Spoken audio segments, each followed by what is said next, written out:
At this very moment, Britannia burns.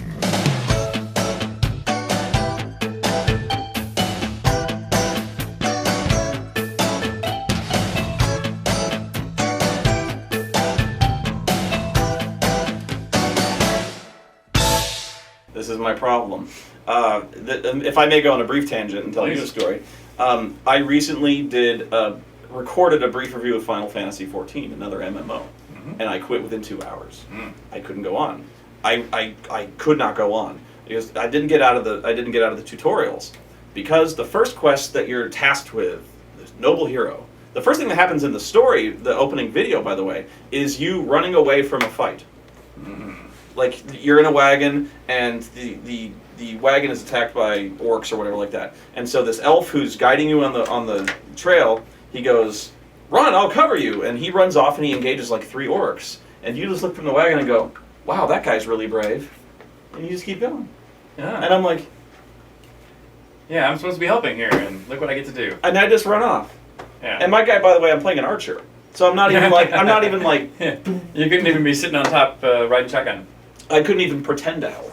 You know. Okay, so the first quest you get during the tutorial, and I know this is the tutorial, the first quest you get is delivering pie.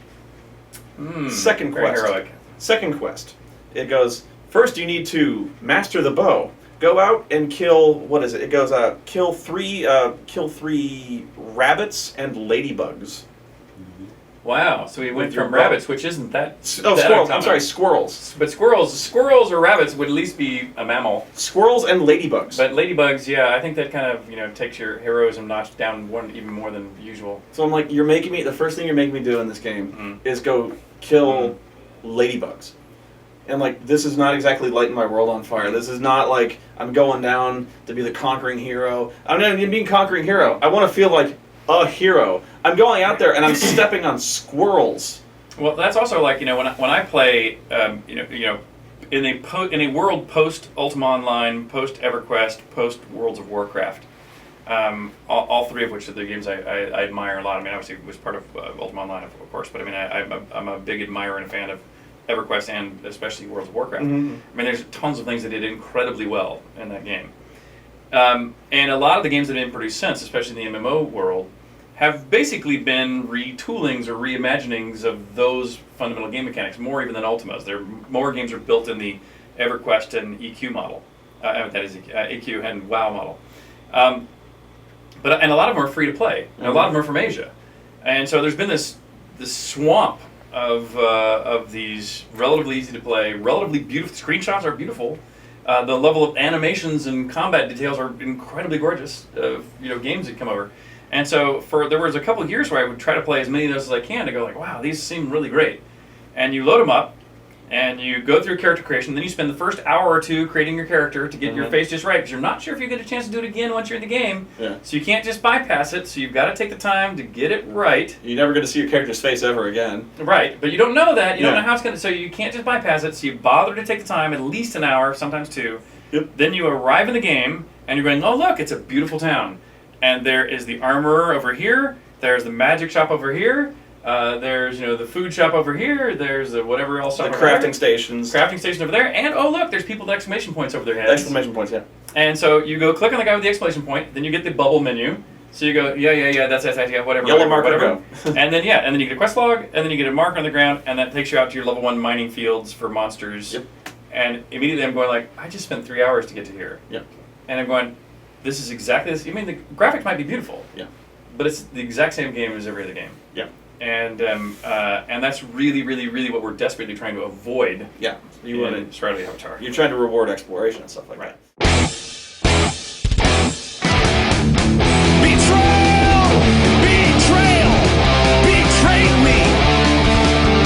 Why doesn't Lord British help the people of Britannia by healing the sick and wounded? Well, didn't you say he was an asshole a little earlier? Yeah, well, I mean, like, he could maybe, like, invite people who are terminally ill or wounded with sword injuries or, like, the military, and he could use his infinite healing ability to, like, restore their hit points. That would be a great idea, wouldn't it? Yeah. Maybe he should take on an advisor. Maybe he should put an advisor council and have Spoonie, sitting at the round table to give him such sage advice. Yeah. why does he keep hiring Chuckles if I keep killing him? And is Chuckles one person, or is he just like a post? Like, That's a very good point. Chuckles, as a lot of the early Ultima characters are, they're named after real people as often as not. And Chuckles is one of the authors for Origin's early products that did Laugh Pack and Caverns of Callisto and Auto Duel and a bunch of other early games. So Chuckles is a real person, and one of the co-founders actually of Origin. But yeah, Chuckles and YOLO, both to my mind are fixtures in Lord British's life. Why don't we see triple crossbows anymore in the Ultima games? Mm-hmm. That's I would say that's just an oversight. There's so many parts and moving parts and pieces that you delegate. There's team members who do nothing but make weapons. There's team members who make nothing but avatars. There's team members who make nothing but props. Bottles and kegs and tables and chairs. And the triple crossbow, I think, has only just not shown up just because the people in charge of the combat pieces just hasn't crossed their deck. But I like it. I demand triple crossbows. All right. Well, with your seat at the round table, we've now got Lord British to get off his ass and help. Start healing people. He's like and bring the triple crossbows back. So we've got 2 pieces of sage advice so far. He wouldn't even do that in Underworld 2. He's just like, yeah, I can't help you, and my healing doesn't work. I don't know why. And he's just. And so now here's a game design question for you now. So do you think that if with Lord British in this new Spoonie advised method, should you see Lord British's castle where perhaps there is like a side entrance where there's a queue of all these lame and sick people, and every break Lord British gets between, he works really hard to pass a few laws and then wipes the sweat off his brow and rushes down the stairs and goes to that side entrance and lays on hands on as many people as he can until he's just exhausted from that, and then he runs back upstairs and casts some more laws. Is it taxing on him? I don't know. We've never established. I know. I'm asking you. We've never established this. But what would you like? What should he do in your mind's eye? If he was not such a lame lord, what would he do? Well, I mean, we've established that, even in Ultima 9, when he's an old guy, that he just, whenever he feels like it, he can just get up and go down the abyss by himself. He's like, well, I need to go stop Lord Blackthorn, so he goes up there and he just goes through the abyss. Mm-hmm. Like, it takes the Avatar fully decked out and all that stuff. Mm-hmm. It takes me hours to go down there. Lord British, he's just like, oh, great, let's go. He just goes down there because he's boss. Well, which might mean that a better solution that is he may to not be so boss. We want to make it clear that he's not quite that boss if he's supposed to be more frail. Well, that's the thing. Is he going to be quite so frail? Because I mean, his body shape kind of fluctuates a little bit. Like if you see in Underworld 2, he's like this big jolly guy. He's all Renfair like. He's seriously like 300. He looks like he looks like King Baratheon. He's like he looks like the king. It is funny. Almost every Ultima, I give the artists one charge or one of the charges. Please make Lord British look at least a little like me. Oh no, he looks like the king from the CDI Legend of Zelda game. He's just like. Yeah, and I think the closest there's a couple versions they have the Lord British that look a little bit like the Burger King and me, but otherwise, they rarely actually look much like me. In Martian Dreams, does the Avatar ever remark that he's already been to Mars once before? You mean from Ultima 1? Yeah. Good point. No, I don't think he notes that, but that would be true. Because I mean, he's sitting on the rocket next to Sigmund Freud, and being like, he's talking like, oh, dude, been there, done that. Been there once before. Come on, you ever that bad. You ever been to that one place, the town full of jesters? Mm-hmm. That place was a riot. I killed everyone. There was a town full of jesters there. It's a new jester. That's right. Wow. And that's it. Of course, that goes back to the old, you have very few assets, you use them all very creatively. Rise from your grave. Of course, my skill as a writer in games also went up over time. And so, it's... hopefully the amount of clues that were given out improved with time, or the accuracy of the clues that were given out over time. My favorite counter example was in Ultima 3, I believe this is, where you had to type words, like you type name and job and health and get people to respond.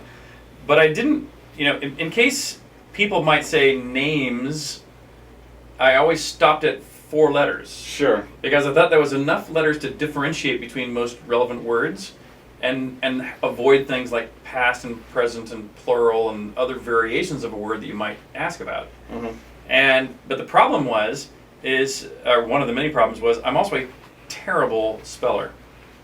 And there was a clue in Ultima 3 where you had to go ask another character about the altar, spelled A-L-T-A-R, correctly.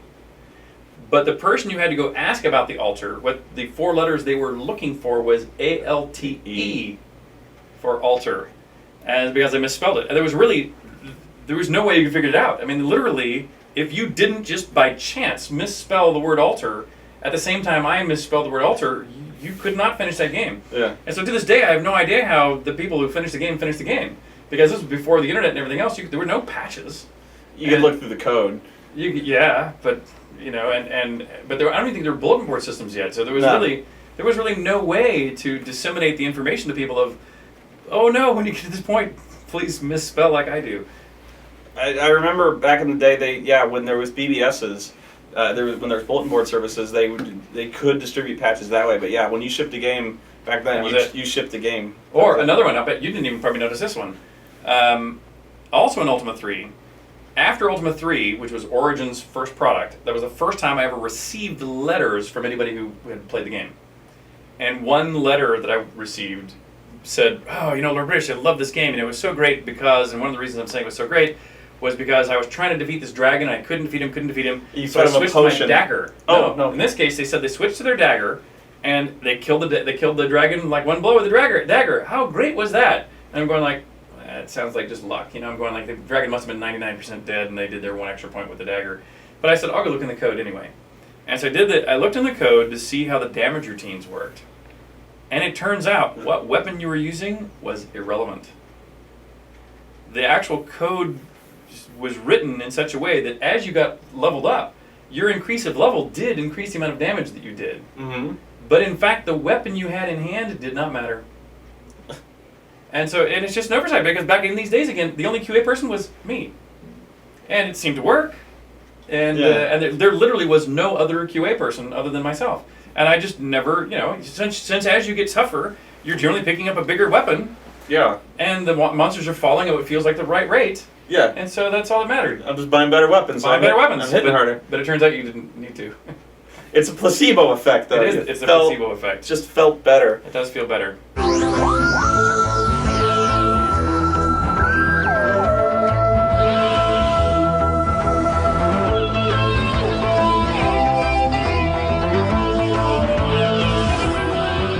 So what's up with the Time Lord? Oh, he hadn't been back in a while. But of course, that's another homage. That goes back to, the Doctor Who. But is it? That's where it was sourced from. But because he seems such a distant figure that he doesn't do anything really. He doesn't do Doctor Who things. He just that's true. But just like the original Moongates, which were sure pretty direct from Time Bandits. That really is what it was sourced out of. Was my enthusiasm for Doctor Who. But I never really. He was sort of somebody that kind of came in and. Never really got developed further. So yeah, he's a bit of a mystery even to me. I hypothesized once that the TIE fighters in Ultima 1 were actually the Kilrathi from the Wing Commander series, because there's a Kilrathi ship in the Black Gate. So that's a very good reverse rationalization, and I'll go with that. So I was thinking maybe Mondane had allied with the Kilrathi, because it's established now that the Kilrathi... And Chris Roberts with his new Star Citizen, we have been collaborating of late about how to do some cross activity. And so, we have a YOLO-designed crossbow that will both be a traditional bow in our world and a techno bow nice. like from Star Wars, in his game as well. So, and we've been talking about, I know you have a hoe of destruction hanging at your fireplace mantle, dude. And that's another thing that we're debating is, how to tie our games and fictions back together in a similar way.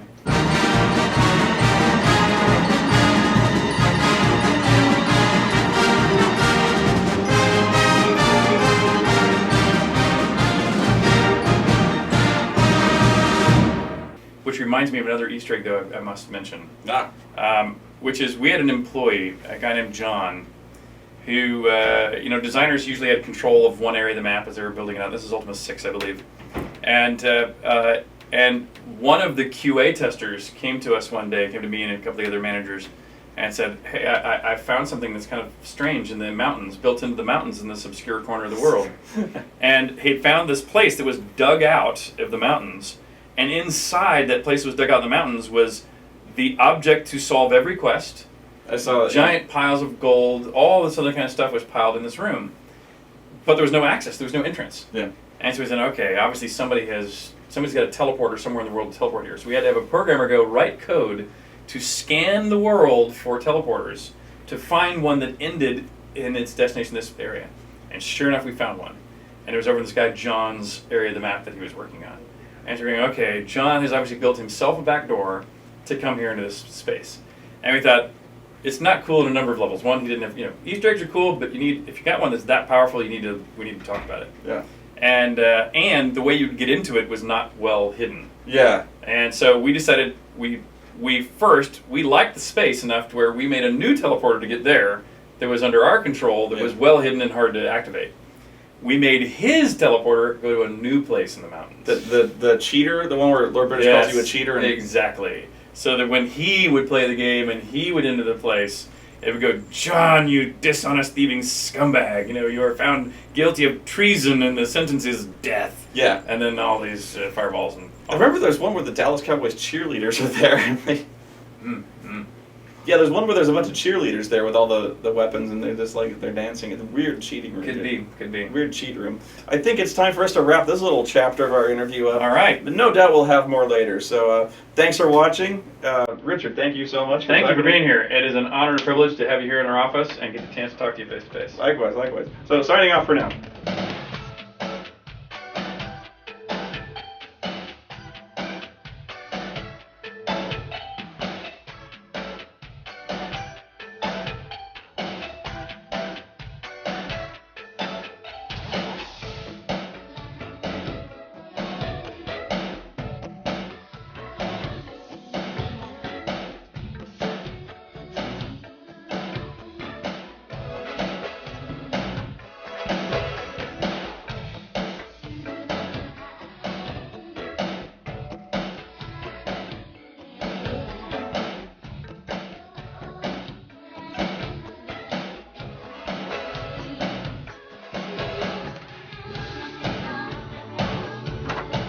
So this is where you are, huh? You think you can go independent on me? Well, let me see what a real independent studio can do, okay? What do you do, sir? Oh, I'm working on secret doors right now. Blocks! That's what you work all day, blocks! I can hire a monkey to create blocks. He will put linking logs together. I see no gaming. You look like a businessman. I like businessmen. Yeah, well, thank you. Well, that's what I'm working on here. You see I've got a lot of screens open, but I am working on the game.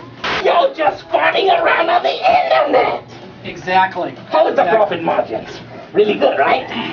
And then we'll pocket the money later, okay? Yeah, but don't tell anybody. Don't tell Richard, okay? All right. Wait! What are you working on? My bag of cookies. Your bag of fire! Then you'll be sorry that you went independent. There's one final place I need to visit in this freaking company. And that is the most useless division of them all.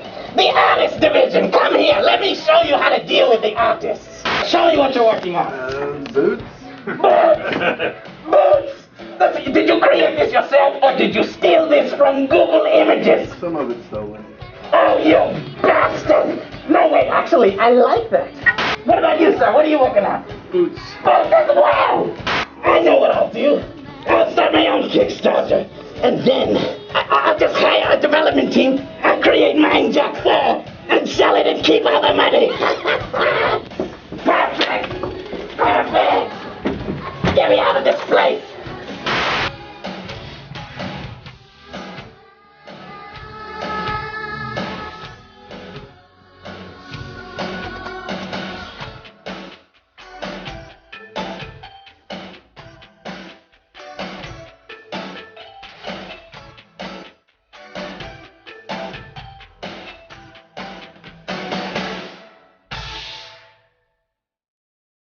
Ha